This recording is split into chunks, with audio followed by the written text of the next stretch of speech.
Assalamualaikum dan salam Malaysia Madani, bersama saya Muhammad Charis Zamawang dalam berita pagi Sabah edisi Sabtu 13 Januari.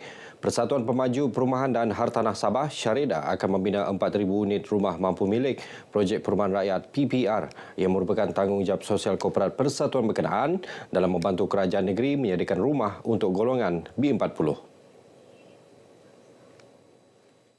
Presiden Syarida Datuk Surveyor Chua Soon Ping berkata projek berkenaan akan dibina atas tanah seluas 24 hektar yang diperuntukkan kerajaan negeri.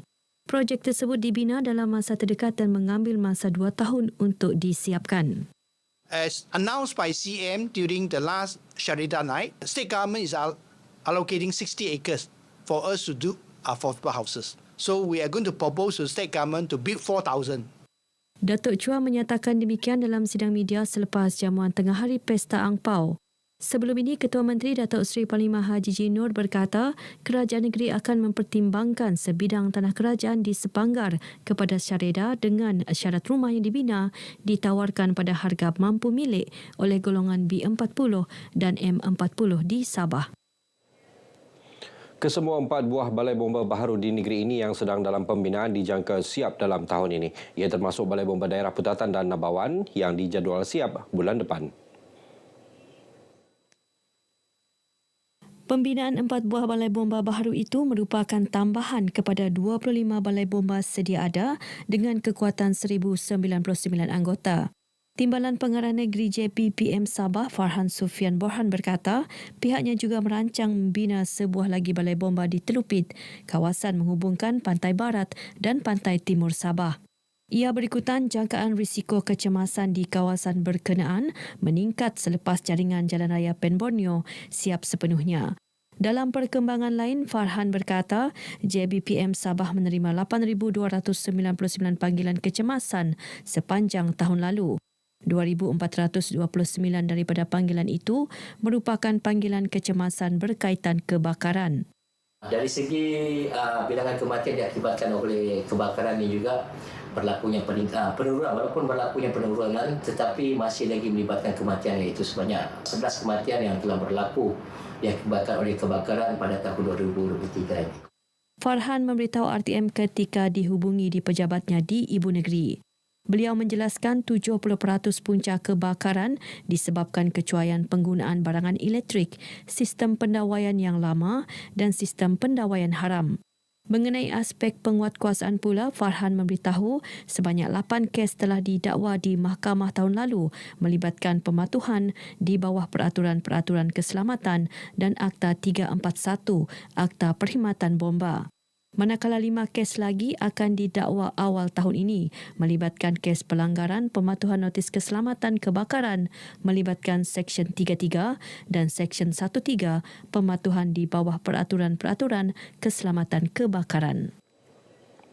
Kementerian Pembangunan Perindustrian dan Keusahawanan menyatakan komitmen membantu mempromosi produk industri kecil dan sederhana IKS Sabah ke pasaran antarabangsa. Antarausaha dilaksanakan termasuklah menyertai beberapa siri ekspo perdagangan antarabangsa bagi meningkatkan lagi nilai ekspor produk IKS di Sabah. Menterinya Datuk Fung Jinze memberitahu antaranya Expo Gulf Food Dubai yang akan diadakan di Emiria Arab Bersatu pada Februari dan Salon Internasional de l'Alimentation Paris di Perancis Oktober depan. Katanya, kementerian turut mengenal pasti beberapa lagi ekspo perdagangan antarabangsa yang bakal diadakan di beberapa negara Asia Tenggara tahun ini. Dalam pada itu, kementerian juga komited mempromosi peluang pelaburan kepada pelabur asing di China, Korea Selatan, Jepun dan sekitar rantau ASEAN. Datuk Fung berkata demikian dalam Majlis Amanat dan Anugerah Perkhidmatan Cemerlang 2023 Kementerian Pembangunan Perindustrian dan Keusahawanan di Kota Kinabalu. Jabatan Perangkaan Malaysia DOSM Negeri Sabah mempertingkat usaha pelaksanaan sistem pangkalan data utama padu di negeri ini. Ia bagi memastikan lebih ramai rakyat Sabah cakna terhadap inisiatif disediakan Kerajaan Madani. Lebih 78,000 penduduk Sabah telah pun berdaftar dalam sistem padu. Angka ini orang kata hampir kepada 4.6% daripada penduduk Sabah lah yang berumur 18 tahun ke atas yang mendaftar dalam padu. Beliau menyatakan demikian selepas mengadakan kunjungan hormat terhadap pengarah penyiaran Sabah Salma Hashim di Kota Kinabalu. Tujuan kunjungan adalah untuk bekerjasama dalam menyebarluas serta meningkatkan publiciti mengenai pelaksanaan sistem padu di Sabah. Beliau turut menggalakkan orang ramai untuk terus datang ke 18 lokasi pusat ekonomi digital PEDI yang disediakan di negeri ini. Sementara itu, penduduk di Dongongon Penampang memberi sambutan menggalakkan terhadap pelaksanaan sistem padu. Tinjauan RTM di Pekan Dongongon mendapati mereka teruja mendaftar dalam sistem berkenaan walaupun masih ramai belum memahami fungsi dan matlamat sistem padu secara terperinci. Saya baru saja tahu tentang Malaysia Madani padu pangkalan data utama meraju akses digital.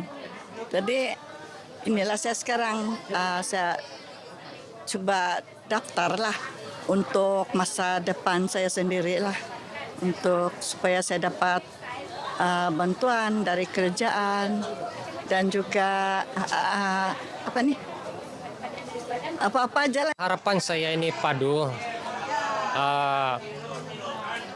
Kalau di daerah di sini Dongongon saja dia akan buat seperti gini. Lebih baik yang pergi di pendalaman supaya mereka ini mengetahui ini apa ini padu. Sebab buat masa sekarang ini jarang mengetahui ini apa ini padu. Sistem padu yang dilancar 2 Januari lalu antara lain bertujuan memastikan rakyat yang layak mendapat manfaat tidak tercicir daripada subsidi bersasar, bantuan dan perlindungan sosial. Penggiat industri seni perfilman tempatan Sabah disaran menerbitkan filem yang mampu menembusi pasaran peringkat global. Pengurusi Perbadanan Pembangunan Bandar Sabah SUDC, Datuk Jamawi Jaafar yakin dengan idea, kreativiti dan kepakaran sedia ada, para penggiat seni perfilman tempatan mampu menyahut seruan tersebut. Menurut Datuk Jamawi, filem berkaitan sejarah, semangat kekitaan, keindahan alam semula jadi dan kepelbagaian keunikan kehidupan budaya adat resam suku kaum di negeri ini boleh dijadikan filem yang menarik. Melihat seperti yang dibilang, kekisahan sejarah dan juga ada resam, keindahan alam. Memudahkan untuk masyarakat luar melihat keindahan alam kita di kawasan Sabah. Dalam pada itu, Datuk Jamawi berharap filem tempatan mendapat sokongan pelbagai lapisan masyarakat bagi membantu meningkatkan pendapatan sosioekonomi rakyat dan negara. Untuk sokongan ini menjadikan kami lebih bermotivasi menjadi landasan kami untuk lebih maju lagi membuat atau membuat yang akan datang yang lebih kuat. Ini semuanya sebenarnya untuk kebaikan bersama, terutama sekali penggiat seni filem Sabah ini. Kalau pihak berwajib boleh menjadikan Nemata ini sebagai satu filem duta. Umpamanya barangkali ditayangkan di negara luar, untuk negara luar melihat betapa cantiknya negeri kita, betapa uniknya budaya kita dan betapa baiknya bangsa kita. Baik, paparan itu mengakhiri berita pagi Sabah kali ini. Menyusul selepas ini berita pagi Sarawak. Dari sungai hingga ke segara, Palestin pasti merdeka.